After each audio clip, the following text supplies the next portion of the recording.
Europe 1 Soir. 19h, 21h, Pierre de Villeneuve. Avec, pour m'accompagner jusqu'à 9h, Hélène Rouet, bonsoir. Bonsoir Pierre. Journaliste au JDD. Bonsoir Jean-Michel Salvatore. Bonsoir Pierre. Chroniqueur politique et communicant. Bonsoir Harold Cobert. Bonsoir Pierre de Villeneuve. Merci d'être avec nous, écrivain, auteur de Foi de prof, une année dans l'enseignement privé catholique aux éditions du Rocher. Alors, c'est la toute première phrase de votre prologue. Vous dites que l'enseignement privé est le salut de l'éducation nationale. Pourquoi ? Pour plusieurs raisons, parce que l'éducation privée catholique sous contrat n'a pas renoncé à l'exigence, ce qui arrive malheureusement trop souvent dans l'éducation publique, pour X raisons que l'on peut décrire. Et puis surtout parce que dans le secteur public, moi ce que j'ai pu voir, ce qui pose problème, ce ne sont évidemment pas les professeurs, c'est toute la technostructure qu'il y a autour, l'idéologie qu'il y a à l'intérieur. L'idéologie, voire le dogme.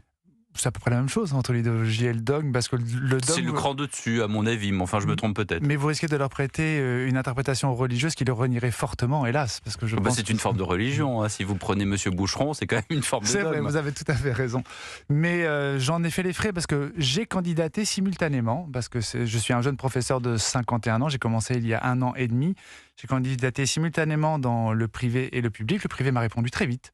J'ai très vite eu des entretiens, etc. Et le public a mis à peu près 6 mois pour pouvoir me répondre. Je me suis dit, tiens, c'est quand 6 même... mois, est-ce que la FIS B22 arrive au bureau X28Z. On est un peu dans les 12 travaux d'Astérix dans la Maison des Fous. Exactement, merci pour cette référence. Cela ressemble vraiment à cela. Oui. Et j'ai eu en revanche là-bas un entretien avec un inspecteur académique qui a viré à une scène d'inquisition. C'est-à-dire ? Il m'a d'abord dit que ça ne me dérangeait pas, il y aurait un observateur. Cet observateur s'est assis derrière moi, presque avec la tête sur mon épaule, et il m'a fait des tests. Non mais attendez, c'est un film de David Lynch, là. Ah, je vous promets, on se serait cru dans Mulholland Drive, mais il était beaucoup moins séduisant que les 2 jeunes femmes qui sont... Je pensais plutôt à Inland Empire avec les 2 lapins. Ah, exactement, ça ressemble à ça. Ouais. Mais c'était absolument... Et puis ça a été...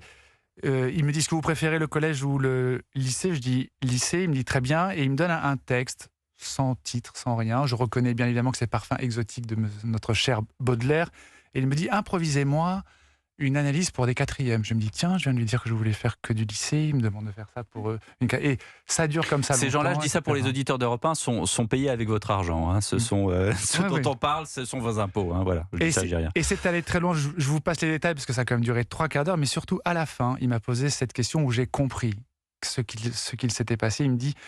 Une dernière question, Monsieur Cobert. Si vous pouviez me donner l'envie de lire un livre que vous avez lu récemment et qui vous a plu, ou non, mieux. Donnez-moi envie de lire l'un de vos livres. Je me suis dit, c'est donc cela. Vous avez eu envie de vous payer la tête d'un docteur en lettres qui, en plus, a le défaut d'être un écrivain qui a publié plus d'une 20aine de livres. Donc je me suis dit, ok, c'était une sorte... Oui, mais si vous arrivez avec ce genre d'argument devant une assemblée, on vous dira, oui, mais ils sont pas tous comme ça. Non, mais lui, c'est le chef des inspecteurs à Paris. Donc, c'est le chef des inspecteurs de l'éducation nationale parisien. Parisien, ouais. Voilà. On peut avoir son nom ? Non. Je pense que Vous en dites, de toute façon, on ira vérifier.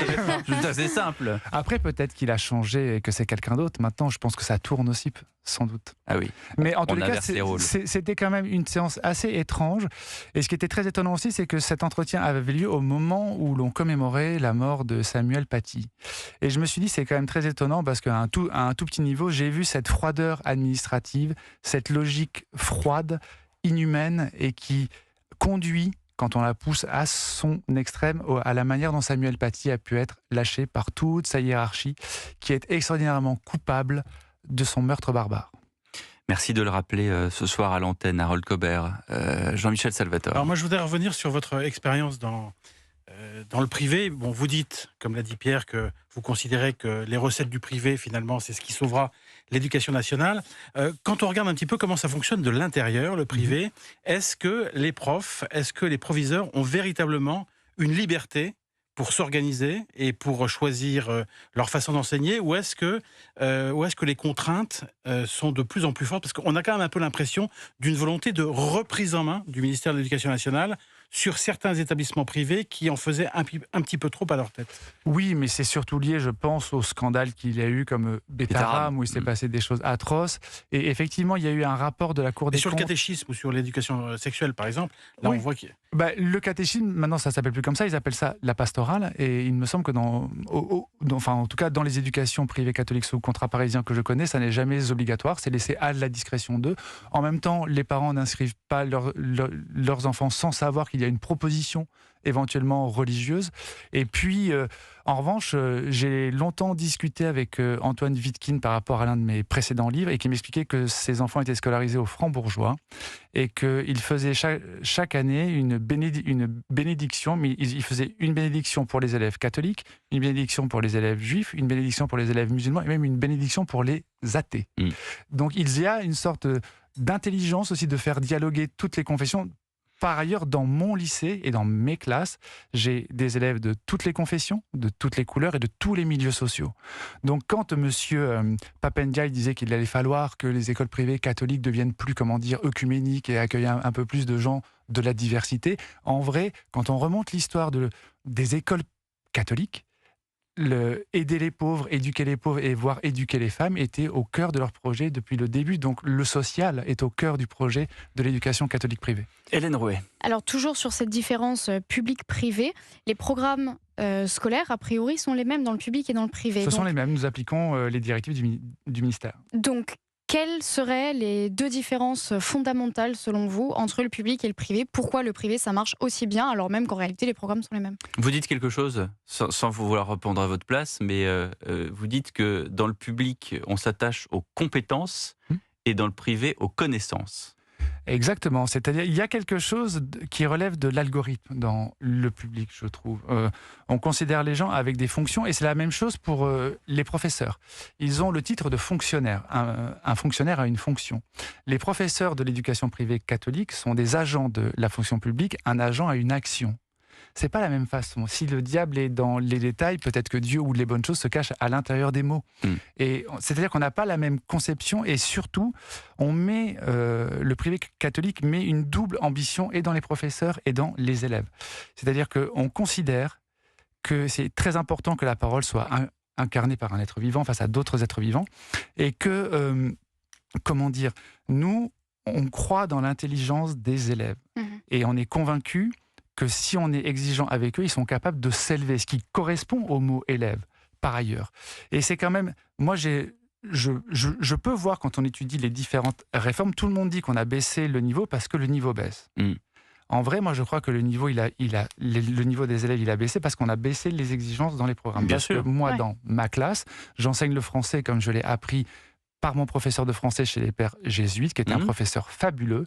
Je n'utilise jamais de projection, jamais d'image, que des textes. Parce que précisément, ils sont fâchés avec le texte. Et le but du jeu, c'est qu'ils comprennent comment le texte va les aider à... Mais c'est ce que vous dites dans votre liste. C'est-à-dire que vous dites, ils arrivent très bien quand on leur demande. Vous dites que vous êtes très sympa avec eux. Vous citez d'ailleurs le Cercle des poètes disparus, parce que vous-même, vous avez eu une sorte de prof comme ça. Et vous avez essayé de faire la même chose. Et d'ailleurs, c'est assez amusant à lire votre livre, parce qu'il y a des dialogues entre différents élèves. Une Anaëlle ou une Anaé, je crois, Anaé qui revient assez souvent. Et on a l'impression que vous êtes le prof sympa qu'on voit justement dans ce film avec Robin Williams. Et en même temps, vous les cassez. C'est-à-dire que vous dites qu'ils ont commencé à avoir des notes en dessous de la moyenne et à la fin, ils ont fini par avoir 16 sur 20. Ouais, c'est ça. Et je les ai jamais surnotés. L'un n'empêche pas l'autre. Mais pas du tout. C'est-à-dire, il faut pas confondre autoritarisme et autorité. Ça, c'est dans beaucoup de milieux. L'autoritarisme, c'est Betaram. L'autorité, c'est comme mettre un tuteur à un arbre pour qu'il pousse droit. Et en vrai, moi, je ne suis pas là pour être aimé de mes élèves, mais je ne suis pas là non plus pour être détesté. Je suis là pour essayer d'être juste. Et je me suis rendu compte que ce dont ils avaient le plus besoin, c'est qu'on leur dise la vérité sur ce qu'ils sont, la vérité sur leur niveau. Et à partir du moment où on les considère, c'est-à-dire comme capables d'être intelligents et de comprendre la vérité qu'on leur dit, eh bien, ils vont progresser. Ce sont des êtres responsables. Alors, en tout cas, dans la série Le dogme et l'idéologie, il y a des députés qui se sont saisis, juste après l'affaire Betaram, de l'école privée et, pour ne pas dire de l'école privée catholique. Le principal d'entre eux, c'est le député insoumis Paul Vannier. Écoutez ce qu'il dit sur le sujet. Établissements privés parce que, par distinction des établissements publics, ceux-là choisissent leurs élèves, peuvent les trier à l'entrée et durant leur scolarité. mais établissement massivement financé sur fonds publics, c'est 10 à 15 milliards d'euros par an de l'État, des collectivités territoriales, avec des dépenses obligatoires et facultatives. Et une situation pour notre pays, une anomalie. La France est le seul pays du monde à ainsi subventionner sur fonds publics aussi massivement une école privée sous contrat qui contribue de façon décisive à l'aggravation des mécanismes de ségrégation socio-scolaire, au creusement des inégalités entre établissements dans notre pays, avec des enjeux en termes de cohésion sociale, de performance éducative de la nation. Voilà un extrait récent d'une sortie du député Paul Vannier auquel Amélie de Montchalin a répondu, parce que c'était pendant les discussions sur le budget, là, il est question d'argent, en disant voilà, on sort 15-20 milliards, c'est le seul pays. Parce que je ne suis pas sûr que ce soit totalement juste ce que dit M. Vannier. Il y a eu évidemment d'autres sorties, notamment la commission d'enquête, où il y a beaucoup d'amalgames sur les situations. Tout à l'heure, Jean-Michel parlait de l'éducation sexuelle. Bon voilà, qu'est-ce que vous pensez de cette Alors, on va parler argent. accusation? On va parler argent parce que c'est très intéressant. Suite précisément à un rapport de la Cour des comptes qui déplorait une certaine opacité suite à toutes les affaires que l'on connaît. Et effectivement, ils doivent être contrôlés. Ça, il n'y a pas de problème. Ils doivent être dans les clous de la République française. Il n'y a aucun sujet. Mais il y a eu une étude de la CEGEC qui a répondu à cela et qui a essayé de chiffrer qu'est-ce que ça coûterait à l'État français si tous les établissements privés catholiques, allant de la maternelle jusqu'à la terminale, devenaient des lycées publics. Combien ça coûterait ? Ça coûterait 9,4 milliards de plus aux contribuables français. Et on oublie aussi que les parents qui font le choix, ils ont le droit de faire ce choix-là, estimant que peut-être leurs enfants seront mieux formés, seront plus en sécurité pour X et X raisons. Ils peuvent... j'ai perdu mon idée, mais ces parents... Je ne peux pas vous aider, mon vieux. Non, pardonnez-moi. Ça m'agace tellement, c'est 9 milliards. Ah oui, on oublie 9 milliards de plus, alors que M. Vannier dit 15 ces milliards. Parents se saignent souvent parce qu'ils ne sont pas nécessairement très riches pour payer les frais de scolarité. Et autre chose, ils payent aussi des impôts qui financent l'école publique. Jean-Michel, dernière question. Sur les parents, je voudrais savoir s'il y a une différence d'état d'esprit entre les parents des enfants qui sont dans le public et les enfants qui sont dans le privé. Alors, n'ayant jamais enseigné dans le public, je ne sais pas. Mais en tous les cas, moi, j'ai l'impression qu'ils nous laissent vraiment faire ce que l'on a à faire. Ils n'interviennent pas trop dans nos cours ou dans la manière dont on note, sauf à un moment, mais qui est lié à une tragédie qui s'appelle Parcoursup. Parce que Parcoursup rend les parents fous. Les élèves aussi.